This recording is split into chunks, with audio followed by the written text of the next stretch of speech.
work that out. Okay, there we go, cool. Gosh, Zoom from the host end is just, it's a bit too much power.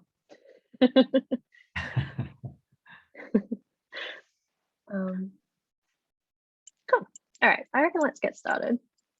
Because as we were saying, we could definitely talk about each question that I have for an hour, but we only get an hour. So yeah, so recording started. Obviously, if you don't want to be on camera, that's okay. And yeah, I'll be uploading the recording at some point with captions, so you can follow along again. And also just for accessibility, I want to give visual descriptions. So my name is Amelia. I'm a brown person with shoulder length black hair. I'm wearing black glasses and my bedroom wall is behind me. Andrew is a brown person with a beard, black hair, wearing glasses, also wearing black. We're all, the three of us wearing black actually. That was not on the memo, and yet Astrid is a white person with short hair, glasses. Oh, we're doing the same thing today. And also wearing black. So before I start, I want to acknowledge that I'm on stolen Bidjigal land, acknowledge it as the land and water that grew me up, and that it was never ceded. Settler colonialism is an ongoing violence and nation-making project of dispossession, incarceration, environmental destruction, and expropriation. And I acknowledge the continued struggle and resistance for Indigenous justice, and want to pay respects to elders, past and present. And what else? And also acknowledge that, there's been tens of thousands of years of sort of ancestral storytelling and art on this land, and that the University of Sydney, which many of us here today are students of or staff, the university itself has been complicit in the gentrification of stolen Gadigal land and the erasure of First Nations languages and culture. Let's do intros, yes. So my name is Amelia.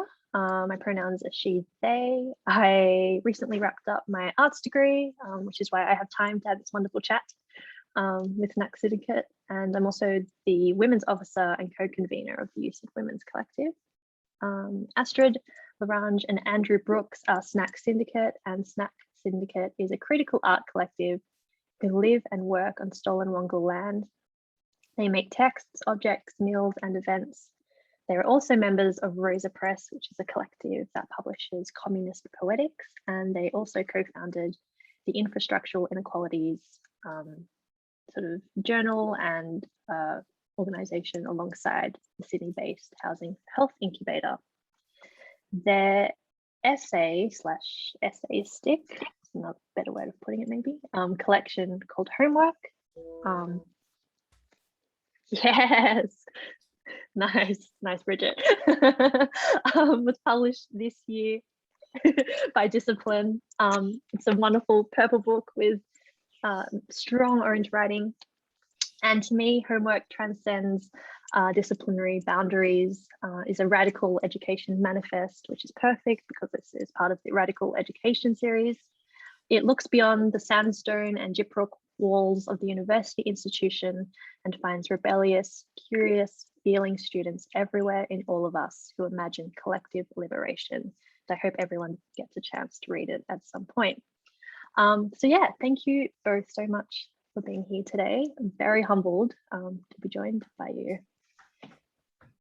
Thank you so much. Yeah, thanks so much for having us. We're humbled in turn. Humbled and honoured and grateful to be here. It's a humble party. So my first question, your first essay in Homework is one from 2019 called Endless Study, where you write, "We thought we wanted to learn, but actually we need to study." So my first question is, how can study be different to learning, and how do we know when we're studying and not learning? That's a great question.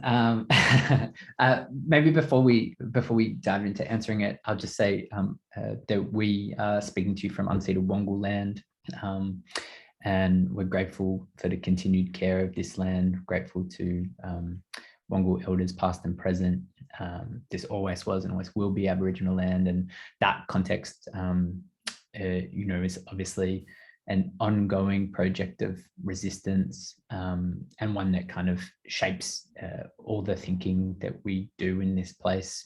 It cannot not. So I'll just say that at the outset. And is the context for study, I suppose, which is a good kind of segue into what we're talking about.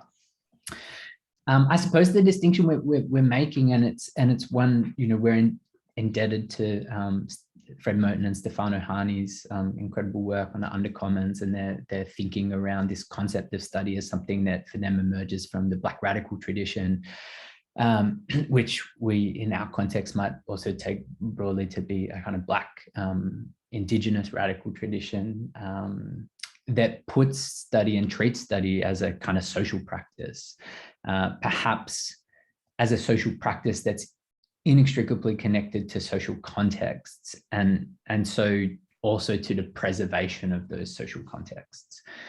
The preservation of those social contexts in relation to the things that would bring social life under attack, the capital relations, settler colonialism, racism, sexism, the kind of various structures of oppression that we kind of live within.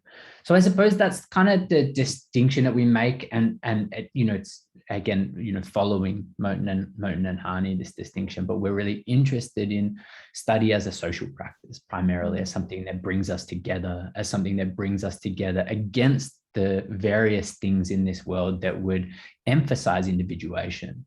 And I think sometimes learning, or the kind of formalization of learning in places like universities, but also schools and other formal places of learning, does that work of individualizing. We can think of the logic of metrics and marks and credentializing as a type of as things that encourage, sometimes consciously and sometimes not, individuation. And so we want to think about how we get back to the sociality of this practice, how we get back to it as really being a thing that is about coming together. And I think that's also, I want to say, not to suggest that we can't do that in the university space. I think study is something that runs in and out of it, but must always be conscious of what its relationship is to those structures that individuate, and how we can resist them and escape them. How we can make the space of study around a kitchen table, over a cup of tea, over a pot of dal, out of protest, and also in those more formal places where we're kind of sitting down to study something more consciously as part of a degree, or whatever. Does that? I guess kind of to add one last thing, I think one really key distinction for me is that in these kind of more normative or structured or formal institutions of learning, there is a kind of definite object of study, and the definite object of knowledge that is the sort of, the site of learning. And I think for us, a key distinction, not that all learning is like that, but that's often the sort of like there is a sense that learning has an object and an endpoint. Whereas for us, study is the kind of the extension of learning into every aspect of daily life, but also importantly, that it begins again every day, that all reading is rereading, and that reading requires, a lifetime commitment, that texts require a lifetime recommitment of entering and re-entering, and reading once our reading transforms ourself, and once our self transforms our understanding of a particular text, and that is necessarily a lifelong project. And similarly, that writing is always rewriting and editing and drafting and revisiting ideas and putting them in new relations, and that our friendships and intimate relationships are about recommitting to each other and studying each other and allowing each other to transform and to be transformative. So it's also a kind of a way of removing an endpoint from learning and making it a kind of a commitment to a lifelong project of attention and understanding, or seeking to understand. Yeah, and so I guess Astrid, and obviously thank you, Andrew. You sort of mentioned drawing from other writers, but also your friendships. And I guess I took the name of this event, In the Margins with Love, from what Tom Melick writes in like the introduction to homework, because it absolutely encapsulates like the impulse to read homework alongside with so many others. And and marginalia sort of in its own expanding world. And you both read and cite so many incredible thinkers and writers in these essays, Marx, Modin, and Harney, as you mentioned, Kropotkin, Saidiya Hartman, Toni Morrison, and Stoller. You mentioned, musicians, but you also write to people in your life and draw for them as well. So I was wondering, like, what is your relationship to citation, and how is love felt and found through such a practice? Such a beautiful question. I think that they're related questions, but they're also maybe deserve slightly distinct responses at the beginning. So I think, citation is obviously hugely important and has a lot of, is a very political gesture. We know that the formation and reformation and authentication and legitimation of the canon happens through citational practices that become formalized in education and in official accounts of culture and history and institutions. And so we also know that there are real needs to do citation differently and to counter those kind of canonical formations. But I also think that citation is, in its best kind of form is, a really generous and generative form of reading. So when we write, sometimes I think there is a kind of, there are ways that, you can draw on the thoughts of others that are sort of like sometimes get a little bit, they become kind of, secondhand when you're writing, and you can they become very easy to just be like, oh yeah, as so and so says, and there can be a way where it can become like a little bit detached from the actual project of thinking and writing. But when you pay attention to the people that you read and to the histories that you draw on, you're making a very particular statement or claim about the shape of the world of ideas that you perceive as, your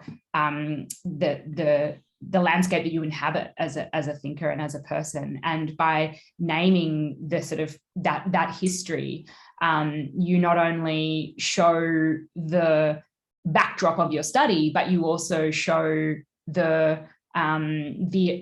you show, I guess, the kind of orientation of your thought, what you seek to contribute to, or what you seek to, in some small way, change by participating in. And I think there's a really nice sense in which, by being attentive to who we read and how we invite them into the space of our thinking and writing, we kind of are doing this really important work of producing alternative histories of reading and of thought and of solidarity that can kind of happen again and again. So that's kind of what I'd say about citation. And then I think love, there's like lots of ways that for us love and study are really related. Like I think we see love as a form of study, that the one that you love, whether it's romantic love or the love of a friend or the love of a reader, is a kind of heightened attention to who someone is and what they do in the world and how they impress upon the world and inscribe it with their particular and contingent being. So I think we see love and study as very related, and the sort of love of study and study as love is a way of kind of finding energy to do the work that we want to do, when sometimes energy is hard to come by, and sometimes we feel tired and sometimes we feel burnt out.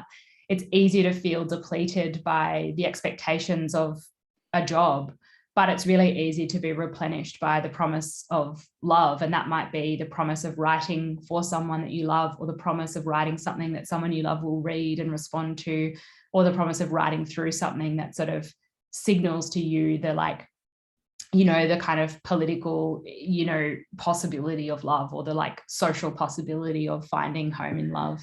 So I think it's also a kind of source of energy for us. Yeah, I mean, that's great. I mean, I would just maybe add one thing, which is I think also like the idea of citation, you know, maybe just extending what Astrid was saying, whether it's the citation of friends or the dialogue with friends or with other thinkers, is perhaps also a way of thinking about the text as always a collective thing as well. You know, like it's kind of defined by its principle, by this kind of principle of incompleteness, by its contact with other things. It requires that contact in order to become a thing, become anything. And that, I think, is sort of an extension of the way we might approach anything, like you know,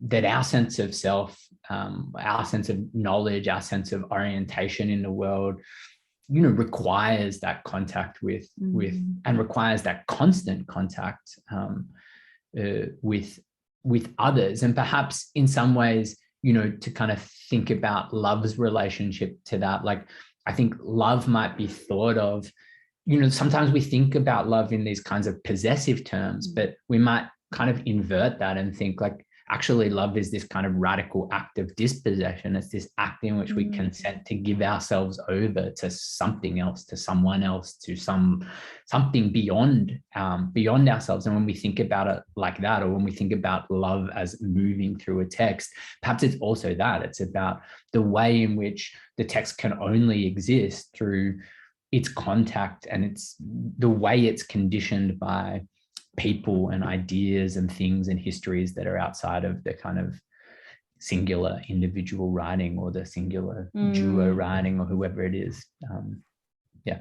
I just want to say one really final thing, which is kind of like maybe a really obvious thing to say, but I think it's worth always remembering, like when you cite other people in your work, you're also giving your reader a bibliography to enjoy and so I also think like just the very bare function of citation is a kind of really generous offering to your reader. And if you're offering your reader a reading list, like why not give them the best possible things to read rather than the things that they are constantly told to read or are constantly told are like the official bibliographic data that like culture is dependent on. So I think it's also kind of that thing of like, what are you giving your reader for homework that they can take into the rest of their life, and how can you make that the best possible homework? Yeah, that's such a nice way of putting it, I think, because, you know, I think sometimes when we talk about like citation in, you know, in courses or in, hey, it's part of the marking criteria and you must do it properly and you must do it correctly. And then it becomes like citation is about having your ideas policed and making sure that you're doing the conventions in the right way. And it's like, I'm, you know, who gives a fuck about that? Like the thing is, how were those people coming into the text? How were they shaping the thought? And what is that as an offering to, you know, how can you offer that contact and that potentially transformative contact up to other people as well, you know, to the reader of your text? Oh, I love that. Yeah, no, I was definitely thinking about the sort of tourish sort of context of doing, you know, reference lists in, you know, APA, MLA style, and sort of for many students, obviously, and especially in undergrad, like that's just, it's not cool. It's often the thing you do last. But in many ways, I think it is good to think about, writing with other people, and that from the beginning, when you start, you know, an essay, you're already starting with, you know, the world that you're in and the people that are in your orbit. I guess my next question, still within sort of learning and studying at the university, is sort of related to, I guess, mentions of like Saidiya Hartman and Emma Bessie Phillips' book Zong, sort of around the archive. And I was wondering, like, I guess, you know, when you're in an institution, you're very much reliant on archives and like recovering archives and like retelling other people's stories. And I think there's a question there about, I suppose, your responsibility in making sure that you're not reenacting that violence. And so, I was wondering, like, what you think is like the role and responsibility of artists and students, because as both of you obviously have art backgrounds, I guess in bearing witness to that violence. In bearing witness to historical violence, contemporary violence, both? Sort of both. And I guess like within an Australian context, settler violence, colonial violence. Yeah, that's a good question with so many different directions it could go in. So I will offer some kind of partial. It's a big one, yeah. No, it's a big one for sure. I mean, I guess like one thing I'd maybe think at the outset is the kind of question of responsibility is a complex one and an important one. And I think, you know, when we think about violence and the witnessing of violence, there is, I think, a question and an important question about one's safety in relation to that. You know, how does one negotiate that responsibility in a way that's safe to themselves, to the material they're dealing with, to other people, to collectives that are implicated in whatever's being talked about. So I think that's one thing. I would say, you know, that changes, that question would change depending on what it is that's being witnessed and what it is we're talking about. I mean, the role of the artist, I don't know, there's a complex one too. I think I suppose one thing I would say is that like, you know, and this is something that Astrid and I have been talking a lot about recently, is that I think the role of art or the power of art is in its relation to struggle. So I don't know that it has some independent, that it gives something independently when we're talking about questions of struggle or questions of resistance.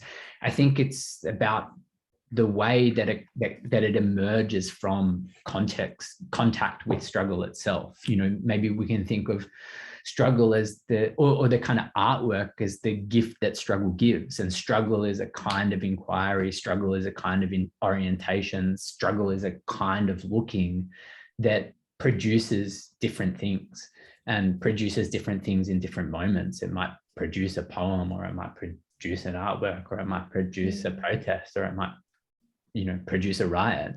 And so I think maybe that's a way of starting with that, or kind of reframing that question slightly, is what is one's relationship to the struggle that's at the center of whatever's being witnessed. So rather than thinking in kind of abstract terms, there's a kind of invitation to think, well, what's one's orientation and comportment and relationship to this? And that might also guide not only what emerges, but also the question of the ethics of it, how to do it safely, how to negotiate it in ways that, you know, don't put people at risk and don't put yourself at risk. I don't know, that's I feel like that's not a very, maybe that's a tangential answer. I'm not sure if I answered that question at all. I'll kick it over to you. No, I think you answered it beautifully, and I'll just add a few things. It's really great timing, this question, actually, because this morning in my writing as practice class and in yesterday's lecture, we read Zong, and we kind of, the discussion was on this very topic. And so I want to give a shout out to one of my students who may not consent to being named, but I just want to shout out to them that they gave a really generous step through of their thinking across two of the readings, which I'm going to tell you about as a way of answering this. So alongside Zong, we read The Weather, which is an excerpt of Christina Sharp's book In the Wake.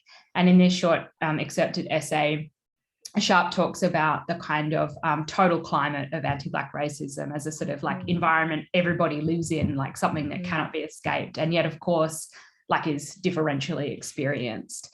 And, just climate change will impact different people in different ways and will be radically uneven in its experience. And the kind of total climate of anti-Blackness for this student was a kind of revelation in thinking about sort of the in thinking about sort of the absolutely the kind of totally collective experience that produces racism, even if the experience of racism is highly differentiated and unequivocally unequal. And for this student, that provided a kind of sense of like the stakes of a kind of coalitional politics, or a kind of politics based on solidarity, that racism is not just this thing that's like passed between individuals, but is a total environment. And then the student said, like, so once I sort of recognized this like participation and habitat in a total environment, I wonder then, like, how do we find an ethical way to acknowledge this, and how do we find an ethical way to be both inside something but differentially so? And the class sort of thought, okay, this is a great question to ask. And the answer goes right back to the first question you asked us, which is about study, because if we are engaging in collective forms of study where we are constantly learning from each other and reading each other and seeking to engage with each other through these alternative accounts, or sort of like alternative counter-canonical and counter-historical accounts of resistance and struggle, then we are in a better position to be able to discern through that collective study practice what a kind of ethical relationship to the sort of violence of the world we live in is, what's not an extractive or an appropriative or an expropriative or an inappropriate sort of co-option of violence and trauma, or what is like unwittingly reproducing the sort of terms of violence, as opposed to reorienting our kind of attention towards like the resistance of violence, or the survival and struggle against violence. And so I think that can only come through like concerted effort to study history, as well as study each other, as well as allow people who read us to guide our study as well, and to like be part of that. And so I think, just to come back to the last question about what role does art and poetry play, I think, I don't think the artist or the poet as a figure has some sort of privileged access per se to like these questions. But I do think what art in an expansive sense, and I kind of predominantly think about poetry in this sense, does, is it means that when we are engaging with a work or a text, we are always highly conscious of and reflexive of, about our experience of engaging with it. So we are always aware that we are engaging with something that was made, something in which meaning takes a specific form, and something in which kind of there are like all of these contingent and sort of material factors that produce it. And when we have that kind of heightened sense of attention about how things are made, that we might sort of practice when we engage with a work of art or a poem, if we take that mode of attention to other things like law and history and public health announcements and advertising and university emails, we also have a kind of we are in a better position to understand the particular conditions in which those discursive acts come into being and make a kind of claim to truth or reality. And we can better learn the poetics of those processes, because we're looking with that kind of mode of attention that we learn from standing in front of an artwork or engaging with a poem, or having that kind of moment of needing to reckon with what is in front of us and what the kind of terms of that thing coming into being are. Yeah. Maybe I can also just add to that, you were talking about the kind of total climate of racism, and maybe to kind of move that question into the more specific context that we're in. I think it's important to recognize that the total climate that we also live in this settler colony is one that is structured by anti-Blackness, one that is structured by the continuation of, or one that is structured foundationally by a white possessive claim, Alan Morton Robinson would teach us, like this kind of that, and that's everyone's context. We live in a world structured by the racial capital relation, we live in a settler colony, and that is all of our context, even if it affects all of us differentially, right? We have a differential relation to living under these structures. And yet it's the structures govern everyone's life. So I think that's one way of thinking about, that's one way of starting to think less about, you know, is this my place to speak or act, and more about the question of how do we speak and act? You know, how do we move away from the kind of stasis that can set in when we think, well, am I able to, or do I have the right to think about this, or to act on racism? And the question, I think, is less that, it's more, how do we do it? Under what terms do we form coalitions? Under what terms do we enact solidarity? Under what terms do we act to dismantle and abolish these structures? You know, it's yeah, we're all impacted by it. And so the question of responsibility is one that's also differential, in that the impacts of it are differently experienced, and our relations to those structures are different, but they impact all of us. And so that kind of perhaps provides the impetus for thinking about how we act in relation to our position, our own positionality, but also in relation to these enormous and death-dealing structures. You know, capitalism is killing us. It is. Yeah, so I was soaking that in. I was sort of reminded of a quote from Dr. Peter Bansell, who I think is, I'm not sure if he's still at Western Sydney University, but in a class about, like, he was a guest lecturer in a class about sort of like violence, and like sort of not perpetuating violence within data about like queer and trans people, sort of not, you know, making people of more than numbers. And he sort of said like intimacy is an alive space, and that is sort of the way to go into the archive there. And then also like Merton being like, I am violence in the archive, which is really cool.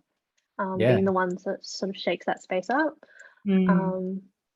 Yeah, I guess I sort of had a question about like, what do you both mean by contact? What are the sort of the various tenets of contact? Because it does mean touching, obviously, but it means other ways of sort of relationality and being. I think it's a word that comes up a lot.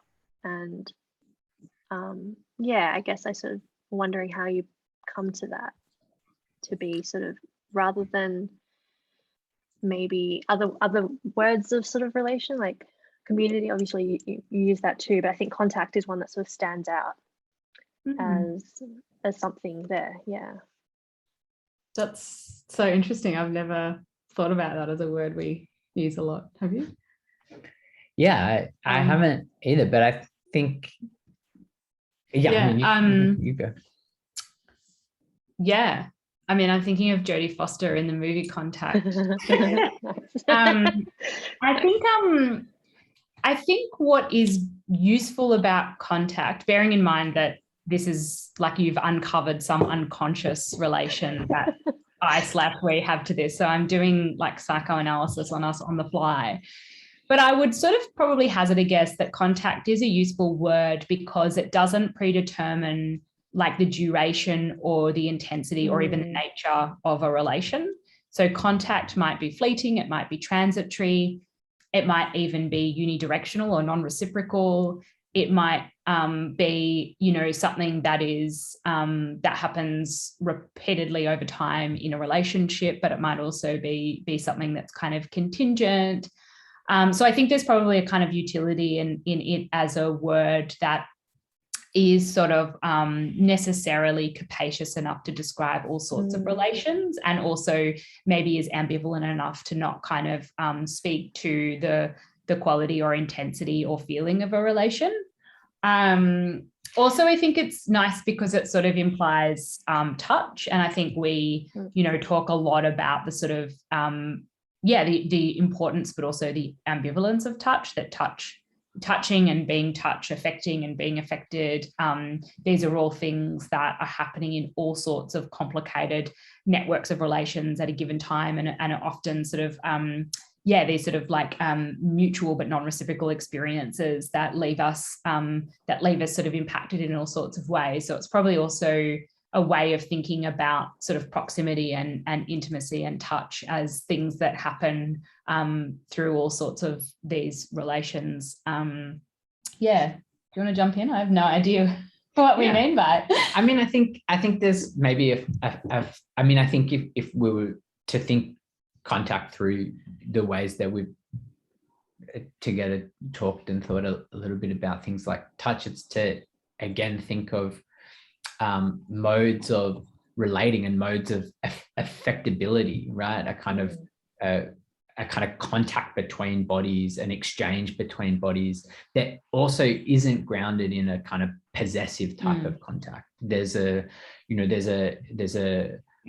way of thinking about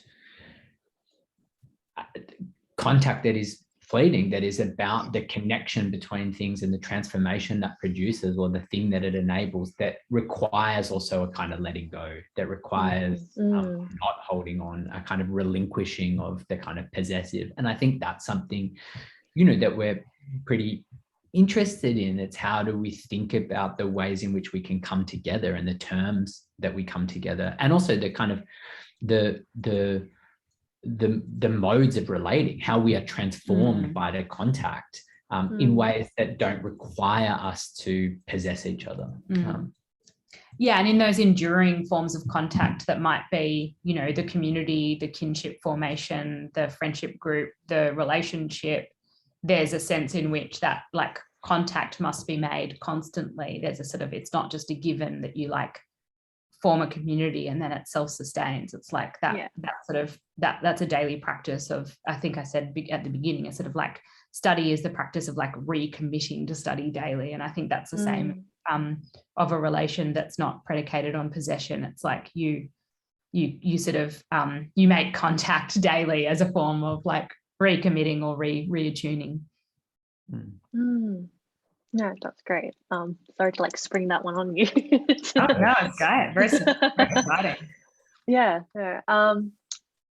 Let's change tracks a bit, because I want to go back to what I guess the first time I contacted the both of you was in the context of trying to get you onto a panel about abolition. And I asked a question about how can we reconcile, maybe reconcile is the wrong word, but I guess negotiate the tension between being like communists and abolitionists and then being in academia, which is obviously like the university institution, because there's definitely a tension there that I'd be really interested in seeing what you guys think. Yeah, I mean, there is 100% a tension there. And it's maybe one of many tensions that we would identify in the lives that we live, right? We're kind of, I think, it's difficult, maybe near impossible, to escape contact with institutionality. And we can think ambivalently about that. Some of that contact affords us certain things, and some of it is a source of terror and a source of violence. And there's an ambivalent relation we might have to the institutions that we're coming into contact with all the time. So I think the thing for us is to say, okay, we draw our wage from the university, and the work that we do in the university, some of it is hugely rewarding. We'll get to hang out in classrooms with people who are amazing and talk about whatever the fuck we want to talk about, and that's great. Like that remains a great part of the job. And then there are all sorts of things that are complicated and fraught about the institutions that we're a part of. Not least is the way that they are extractive and the way they are governed by, a logic of capitalism that's a concern with how value is extracted from the people who work for it, the way that people are exploited, the various investments that institutions have in things like military or policing or things that we feel deeply compromised by or uncomfortable with. So the relations that we have with it are complex ones. And I would say it's true to say it's a contradiction to both desire abolition, the abolition of capital relation, the abolition of the settler colony, the abolition of borders, the abolition of the prison, and to draw a wage from an institution that reproduces much of that logic. And yet, in some ways, like, we want to say that to focus or dwell on that question prevents one from doing the work of thinking about how we move towards abolition. So I think the question is perhaps, how do we heighten that contradiction? How do we continue to work at that contradiction? How do we acknowledge it and do the work anyway, I suppose? How do we find the places where we can come together to make a social space within the violence of the institutions that we belong to? How can we find a way to kind of plot and plan an event like this, or a protest or a meal or whatever it is that kind of gives us ways of enacting those social infrastructures that offer a way of conceptualizing different futures? And yeah, the contradiction exists. And yet we live in a world where we need to pay our rents and we need to eat. And so I think the challenge for us is to, in some ways, not to dismiss the contradiction, but to acknowledge it and then ask ourselves, well, how do we do the work anyway? How do we get on with doing the work of working towards abolition? I think that would be it for me. Yeah, I mean, I think we can tend to think of institutions as more fixed than they are. Institutions are just the kind of like total social world of a given thing. And I think there are lots of institutions that we find ourselves in that we might feel at once compromised by, but also in all sorts of important relationships too. And that might be the university, but it might also be like the couple form or the family or the community as well. And I think there is sort of ways that we can imagine like that it's not a question of like total, like it's not a question of like you're either in the institution or you're not, but actually like fundamentally what you do both inside it and in excess of it, and how you live your life with a certain kind of political commitment that both acknowledges the institutions that you're implicated by, but also that is in excess of what those institutions can circumscribe about you and your life. And it's also true that like under capitalism, like wage labor is alienated. Like there's no, like university workers aren't somehow in some sort of strange or privileged or tenuous relationship to their fact. Like it just is a fact about the relation itself. And so I think if you work in a university, that's the condition of that is where the condition of your wage relation is felt. And that's then where your struggle against the capital relation takes place in some part. And if you're a student, it's like you may find that there are aspects of the university that afford you like friendships and modes of study and companion texts for the rest of your life. And then there might be other aspects of it that seem somehow paradoxically to directly prohibit your access to those things. And it's about sort of trying to negotiate that contradiction of the experience of being a student. But however, just one, I know you want to say something, just one last thing I would say about that is like, I don't think in anything that we've said, anyone should take away the idea that we think that it's like inevitable that one should be in the university. Like, I think if you decide that it is not a place for you, then by all means, like break up with the university. Like, I don't think that just because we think that it's like, it is the inevitable and literal daily site of our existence as the place of our employment, that we think it's like a place that everybody should like practice their way into a ambivalent relationship too. Like I think it's, and I think that's the same of the family. I think that's the same of friendships. I think that's the same of relationships. Like you can decide if you like want to be in that ambivalent institution or not. And that's like, yeah, I think just to reiterate that point. What did you want to say? Yeah, I mean, I want to say a couple of things. One is that, I mean, I don't personally feel like my relationship to the university is inevitable. Like it's one that requires constant negotiation. No, I just meant like, literal every day. Well, under what terms will I remain in this institution? And, you know, not under all terms. So there is a kind of point, obviously, where you have to assess under what terms you want to or are capable of continuing to remain in institutions that you feel like incredibly conflicted by.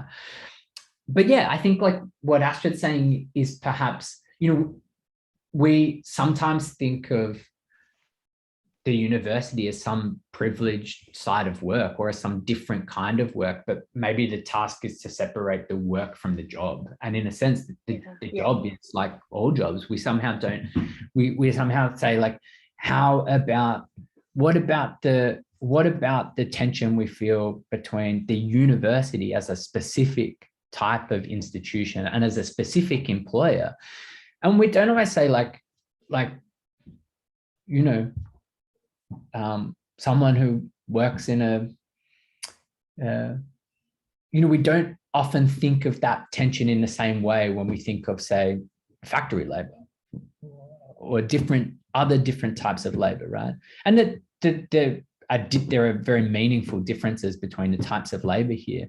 But, you know, I'm thinking of a line from a Mona and Hani essay again that I recently read, and the line is like, what if every time we said the word university, it came out sounding like factory?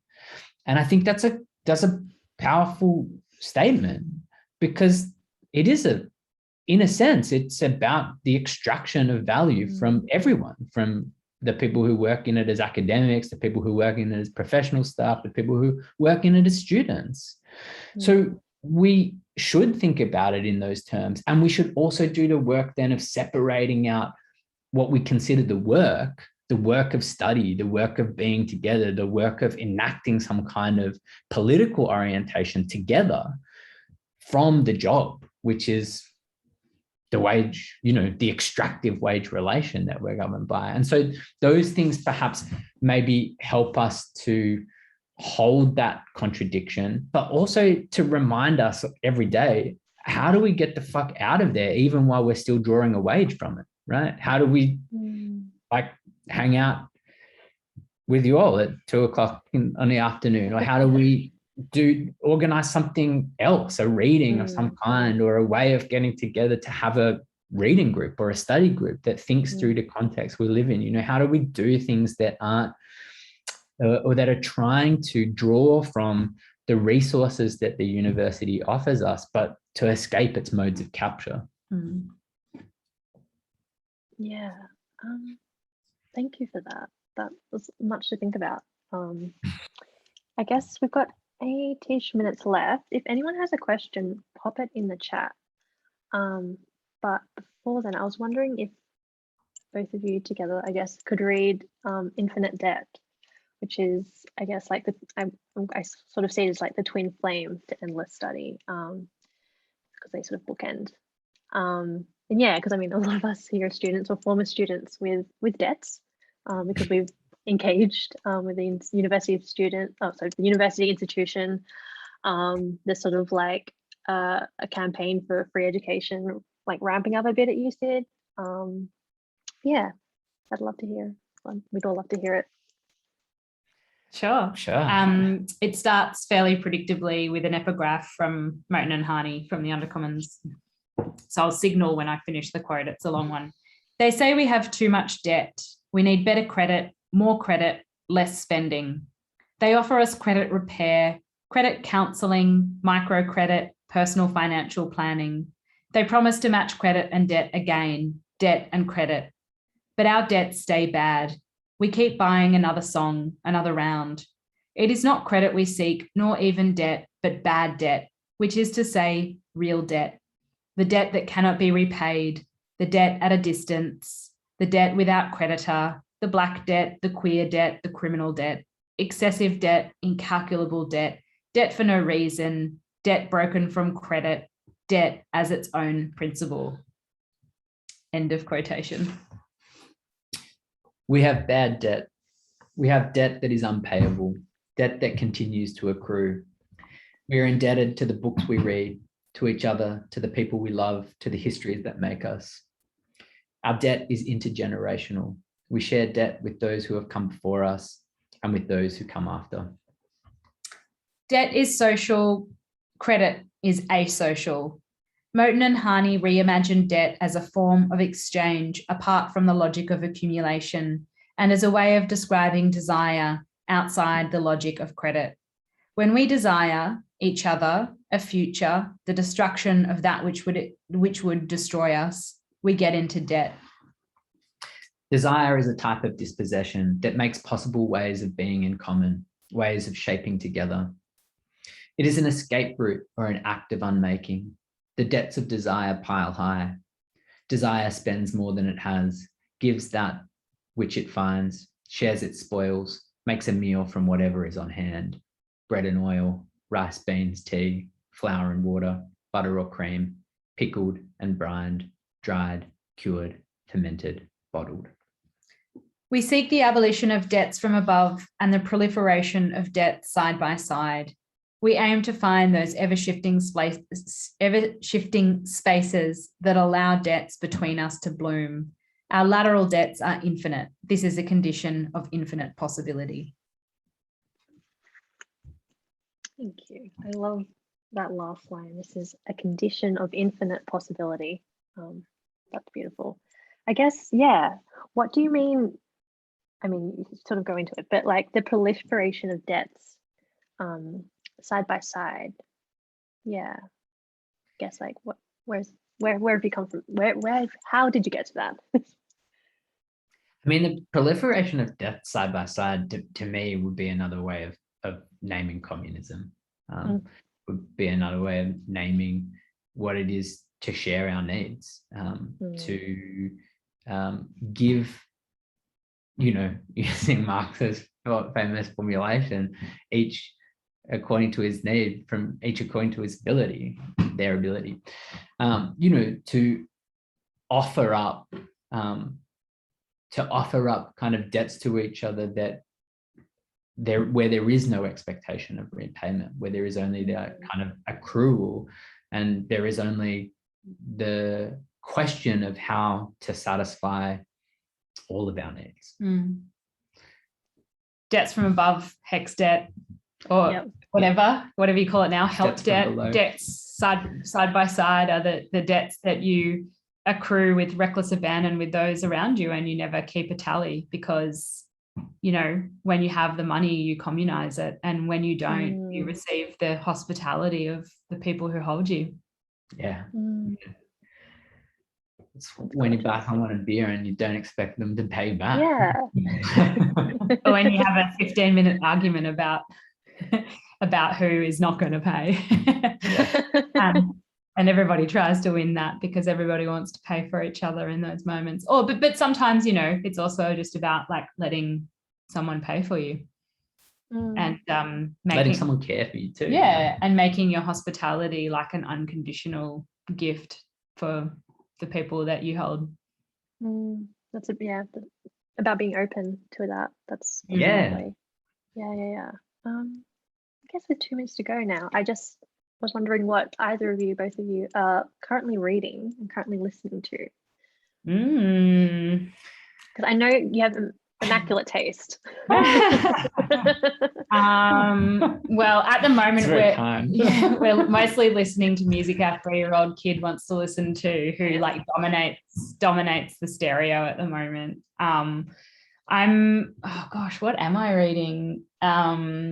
Well, actually, we've just finished writing a paper on riot poems. So we've just been reading like a sort of archive of poems about or from riots from the 1960s to the present. So that's been pretty fun. And yeah, we've been listening to a lot of pop music as we run around the neighborhood as well. Yep. I've been rereading Black Marxism by Cedric Robinson, which is like a pretty astounding book in its breadth and scope, and also in its politics. So yeah, I've been really enjoying rereading that, and yeah, I mean, listening. We've been making themed playlists a lot. We made a Freud playlist. We made a friends and enemies, a comrades and enemies playlist. We made a love rat playlist, songs by and songs about love rats. I don't know. We're just trying to pass the time in lockdown. We also both just finished reading the novel from 2004 by the LA-based writer Dennis Cooper called The Sluts, which was quite a transformative experience of fiction, actually. That's probably one of the most remarkable and wild books I've read in a long time, and compelled us both towards quite intensive study to kind of provide a context for that book. But that's probably a topic for another 1 hour conversation.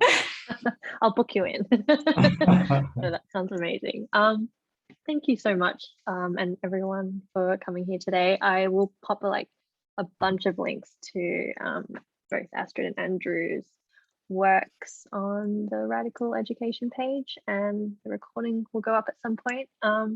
Yeah, take care, everyone. Thank you so much for having us. It's been such a pleasure to chat with you all, and yeah, take care. Yes, hopefully talk soon. Thanks. Bye. Thank you.